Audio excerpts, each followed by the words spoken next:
the experiment is to calculate the reactive power using a single wattmeter method. What is the wattmeter?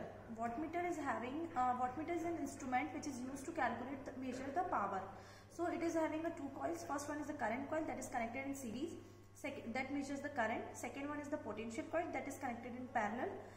That measures the voltage. So combinedly they will measure the power, that is the active power.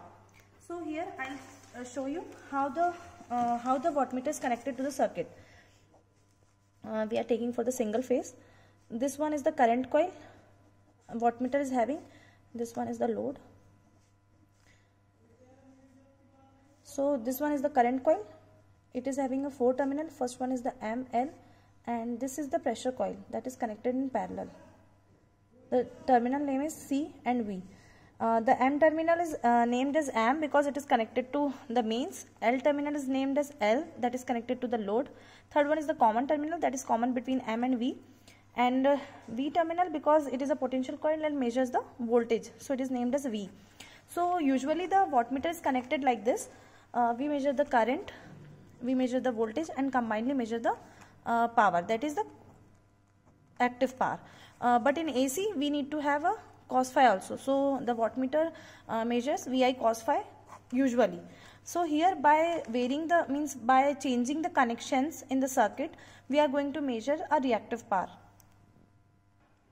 To calculate the reactive power, we need to connect a current coil of a wattmeter. We are taking here 3-phase system. Okay, so we need to have a current coil. See, we are having a 3-phase load, inductive load we can say.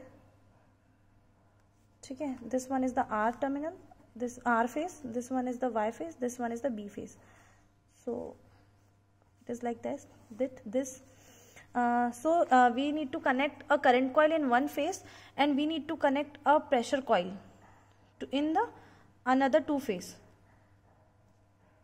So by using this connection, we are going to calculate the reactive power. We calculate the current in one phase, that is the IR. We will calculate the voltage in another 2 phase, that is the VBY, and hence the power is calculated as VBY IR cos phi. So how with this connection we are going to calculate a reactive power, that I will show you by using a phasor diagram. So here we are having R phase, this one is the Y phase, and this one is the B phase. So we need to calculate IR current. So this is an inductive load, so the current lag a voltage by an angle phi. Let us suppose of angle phi. VB, we are taking VB in negative direction, so we will get a minus VB. By taking the resultant, we get the voltage of VBY. So VBY is a 90-degree phase shift with the VR. So the angle between the VBY, we are calculating the voltage across the VBY, and the current, that is the IR current. We are calculating the current in the R phase. So the angle between the VBY and RY is 90 minus phi. So according to our formula, we are having a power, that is the VBY IR cos phi. Here phi is 90 minus phi. So 90 minus phi is sin phi. So we are having. So the power calculated here is the reactive power. So in this experiment, okay, I am showing the circuit diagram of this experiment to you, and this is the line, that is the L1, L2, L3. This is the supply, and this is the TPST switch we are having. This is the fuse, and this is the wattmeter. We connect the current coil in the one R phase, and pressure coil in another 2 phase. We connect a ammeter to measure a current in the current coil. We connect the voltmeter to measure the voltage. Okay, so using this circuit diagram, we are going to calculate a reactive power. Okay, so the reactive power we get here, the total reactive power in the circuit we get by √3 times a wattmeter reading. The wattmeter reading shows VBR IY sin phi. So the total reactive power we calculate is √3 times the wattmeter reading. Okay, now I am going to show you the connections I had made. So just have a look at the circuit diagram. Here the L1 is connected with the TPST switch, and then the fuse, then the ammeter. So here we are having L1, L2, L3. L1 is connected to the ammeter. Here we are using AC ammeter of voltage range, of current range 10 ampere. Okay, the ammeter is then connected to the M of wattmeter. So here it is the wattmeter we are using. This one is the AC wattmeter. So here we are using a rating of 500 volt and 10 ampere.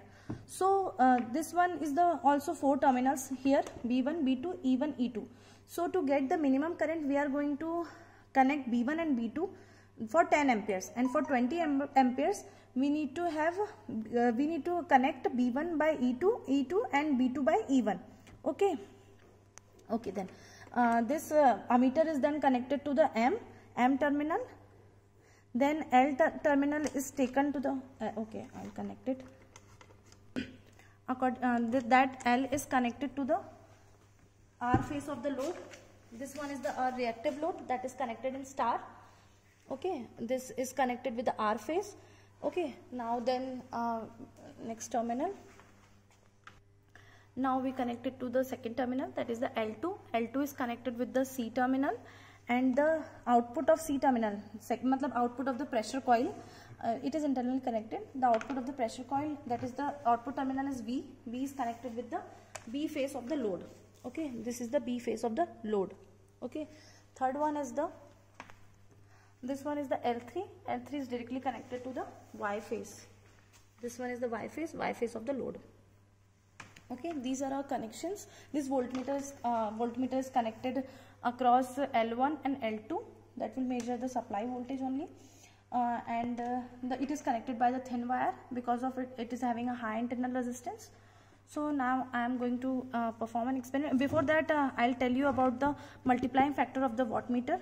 So it is here erased in this wattmeter. We are using this wattmeter. I'll tell you in this.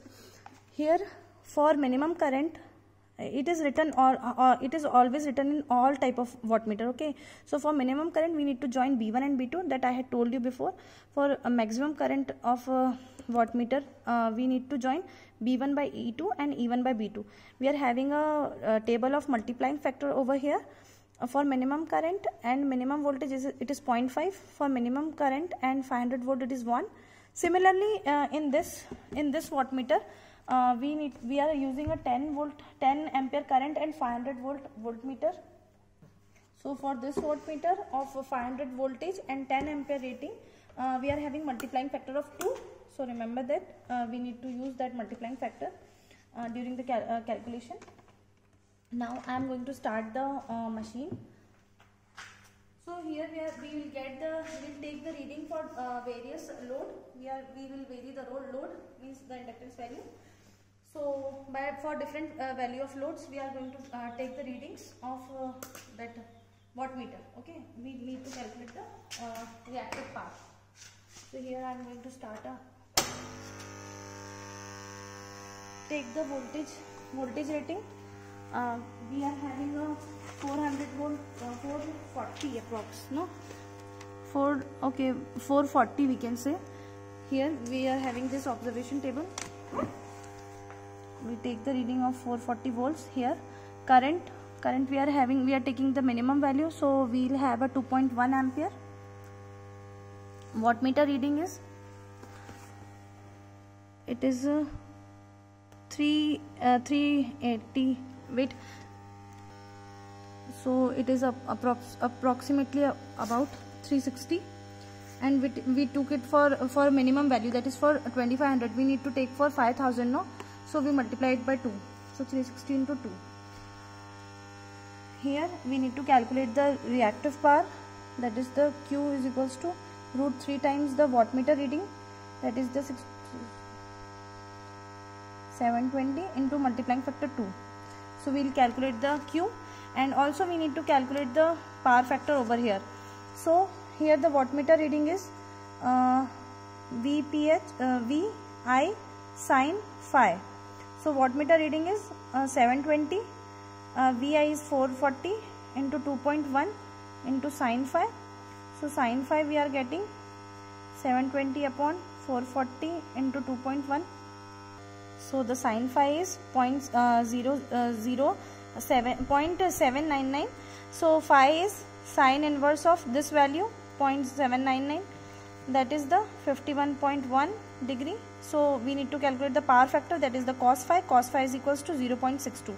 So for different value we need to calculate the cos phi value, and we need to take a average power factor value. Okay, now I am going to vary the load.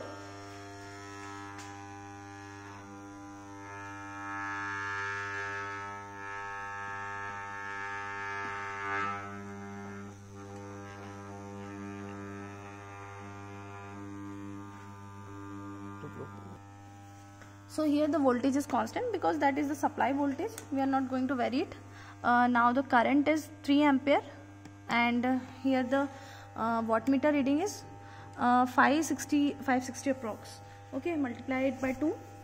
So calculate the reactive power accordingly, and also calculate the power factor. Okay, now I am again going to vary the load. Here we get the reading of 4 ampere, and the wattmeter reading is around 720. Okay, again we are going to vary the load.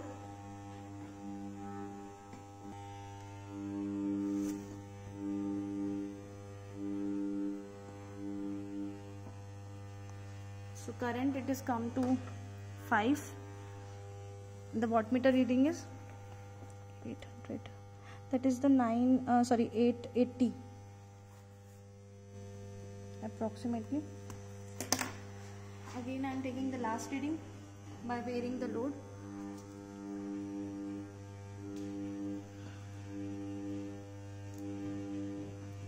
That is the 6 ampere, and the that is the 1040 into 2. So this is the reading we are having. We are having always constant voltage because that is a supply voltage. We are not going to vary it now. So this is the voltmeter readings, current reading, wattmeter reading. You need to calculate the reactive power and also to calculate the power factor. So you do your calculations accordingly. That's all. Thank you.